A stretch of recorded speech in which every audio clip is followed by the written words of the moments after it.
একদিকে যেখানে ভারতের স্টার্টআপ কোম্পানি সদ্যই আমেরিকার থেকে 10 গুণ সস্তা দামে ইউএভি বোম্বারকে স্বয়ং বানিয়ে তৈরি করে, ওদিকে অন্যদিকে ভারত ডিফেন্সের মামলায় ওই জয় পেয়ে গেছে যার চর্চা বিশ্ব জুড়ে হওয়া দেশগুলোতে শুরু হয়ে গেছে। আসলে ভারত এখন ওই স্থান অর্জন করে ফেলেছে যা কোনো দেশ ভাবতেও পারেনি। আজকে আমরা কথা বলছি ভারতের ডিফেন্স সেক্টরের পাওয়া সেই পরিচয়ের ব্যাপারে যার থেকে রাশিয়াও বাঁচতে পারে না।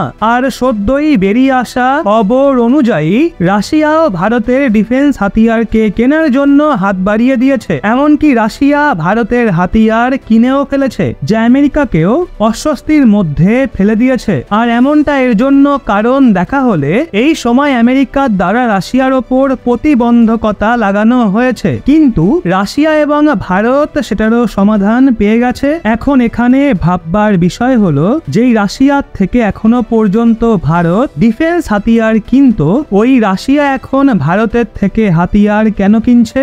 এই সম্পূর্ণ আপডেটটাই ভিডিওতে জানবো। কিন্তু এগিয়ে যাওয়ার পূর্বে ভারতের ডিফেন্স এক্সপোর্ট নতুন উচ্চতা যে পাচ্ছে সেই জন্য ভিডিওটা একটা লাইক করে চ্যানেলটা সাবস্ক্রাইব অবশ্যই করুন, কারণ এটা আপনাদের কাছে সামান্য ব্যাপার হলেও আমাদের জন্য অত্যন্ত মূল্যবান। আসলে যদি আপনি গত কিছু মাসের খবরের দিকে নজর দিয়ে থাকেন তো এই সময়ে ভারতীয় ডিফেন্স হাতিয়ারকে কেনার রেস বিশ্ব জুড়ে মোটামুটি সমস্ত দেশের মধ্যে শুরু হয়ে গেছে।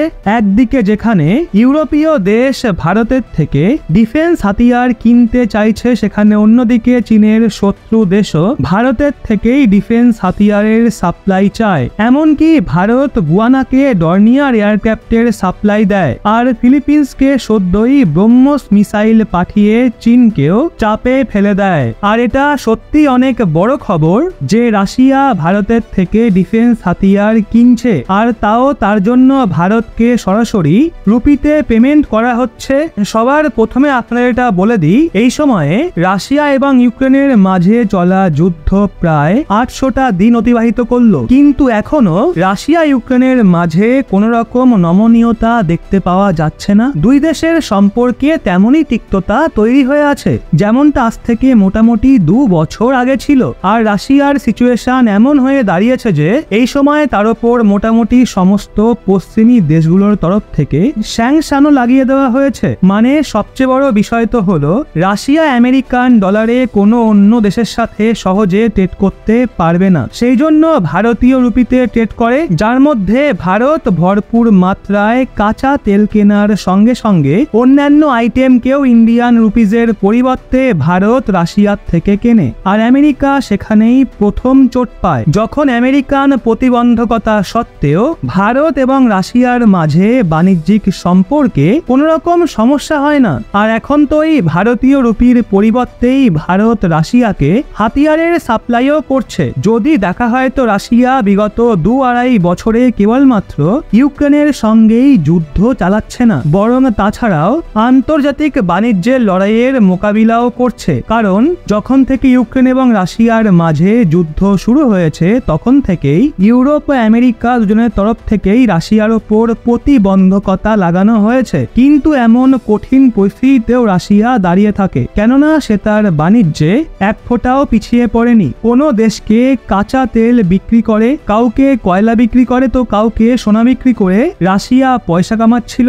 আর রাশিয়াকে সেই পয়সা কামাতে সবচেয়ে বেশি সাহায্য করেছে ভারত, কেননা ভারত এত বিপুল পরিমাণে রাশিয়ার থেকে কাঁচা তেল কিনে ইতিহাসের সমস্ত রেকর্ডকে ভেঙে দেয়। আর কামাল করা বিষয় হলো এই কাঁচা তেলকে কেনার জন্য রাশিয়াকে ভারতীয় রুপিতে পেমেন্ট করা হয়, যার জন্য আমেরিকার প্রতিবন্ধকতা এর ওপর কোনো প্রভাব ফেলতে পারেনি। সেই জন্য আজ ওই মুহূর্ত সৃষ্টি হয়েছে যেই পশ্চিমী দেশ রাশিয়ার জন্য পয়সা লাগিয়েছিল তাদের নিজেদের ইমেজ ধরে রাখার জন্য এটা পর্যন্ত বলতে হচ্ছে যে তারা নিজেরাই চাইতো ভারত রাশিয়ার থেকেই কাঁচা তেল কিনুক, কিন্তু যে সত্যতা ছিল সেটা এর থেকে একদমই আলাদা। পশ্চিমী দেশগুলো মোটেই চাইতো না যে ভারত রাশিয়ার থেকে সস্তা দামে তেল কিনুক। কিনে রাশিয়ার ইনকাম বাড়াক, আর তার ফায়দা ভারত পাক। যে সমস্ত মানুষরা বলে ভারত বিদেশি সম্পর্ক ও জিওপলিটিক্সের মামলায় এমন কি অর্জন করেছে, তো তার জন্য আপনাদের বলে দিই,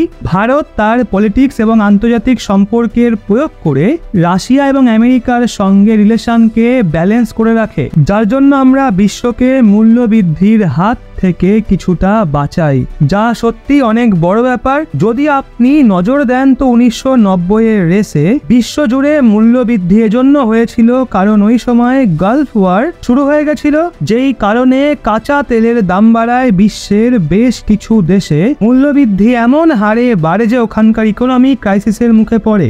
আর পরবর্তী 2 বছরও সেই কন্ডিশনই তৈরি হয়েছিল, কেননা যেই রাশিয়া বিশ্বের মোটামুটি সমস্ত দেশে কাঁচা তেল পাঠাতো তার উপরই স্যাংশন লাগিয়ে দেওয়া হয়েছিল, আর শুধুমাত্র আরব দেশই এমন অপশন ছিল যেখান থেকে কাঁচা তেল কেনা যেত, যার জন্য কাঁচা তেলের মূল্য হঠাৎ করেই বাড়তে শুরু করে দেয়। কিন্তু রাশিয়ার সাথে ভারতের মজবুত সম্পর্ককে দেখে ভারতের পলিসিকে আপন করে রাশিয়া ও ইরানের মতো দেশও কাঁচা তেল কেনা কমায়নি, আর এভাবেই পৃথিবীতে মূল্য বৃদ্ধিকে আটকাতে সফল হওয়া যায়। যদিও ভালো ব্যাপার হলো এশিয়ান কান্ট্রিতে এই মূল্যবৃদ্ধি পুরোপুরি কন্ট্রোলে থাকে, কিন্তু যদি আপনাদের মনে থাকে তো ওয়েস্টার্ন কান্ট্রি যেমন জার্মানি ও ইউকে মূল্যবৃদ্ধিকে কন্ট্রোল করতে পারে না, আর এই মূল্যবৃদ্ধির কারণেই ইউকের ভেতরে 3 বার প্রধানমন্ত্রী বদলানো হয়, যারা মূল্যবৃদ্ধির মোকাবিলা করতে করতে নিজেরাই ধরাশায়ী হয়ে যায়। সেই জন্য ইউকেতে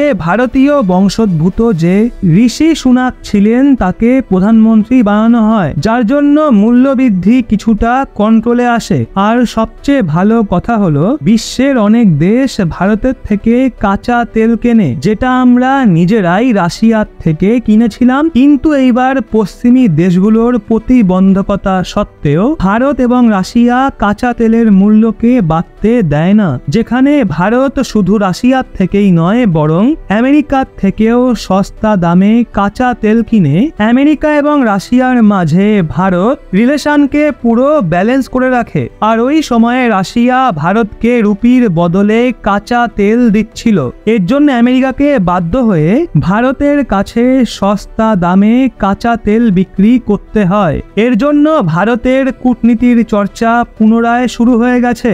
আসলে রাশিয়া ভারতকে যে কাঁচা তেল বিক্রি করেছিল তার মূল্য মেটানোর জন্য ভস্ত্র অ্যাকাউন্টের ব্যবহার করা হয়, যা ভারতের ব্যাংকেতে রাশিয়ান ব্যাংক খুলিয়েছিল। আর এই সময় রাশিয়ার কাছে এই অ্যাকাউন্টে মোটামুটি $50 বিলিয়ন আশেপাশে ভারতীয় রুপি একত্রিত হয়েছে। আর এই ভারতীয় রুপির ব্যবহার করে রাশিয়া ভারতে বানানো ডিফেন্স হাতিয়ারকে কিনে ফেলেছে, যার জন্য তারা মোটামুটি $4 বিলিয়ন দাম ভারতকে দিয়েছে। মানে ভারত কাঁচা তেল কেনার সময় যেই কূটনীতি প্রয়োগ করেছিল সেই কূটনীতি এখনো ভারতকে ফায়দা দিচ্ছে, সেই সাথে মেড ইন ইন্ডিয়ার পরিচিতিও বাড়ছে। বাকি আপনারা ভারতের জিওপলিটিক্সের জন্য কমেন্টে জয় হিন্দ জয় ভারত অবশ্যই লিখুন। ভিডিওটা ভালো লাগলে অবশ্যই একটা লাইক করে আপনার বন্ধু বান্ধবদেরকে শেয়ার অবশ্যই করবেন, যাতে তারাও এই বিষয়ে আপডেটেড থাকে। ধন্যবাদ, দেখা হচ্ছে আবার পরের ভিডিওতে।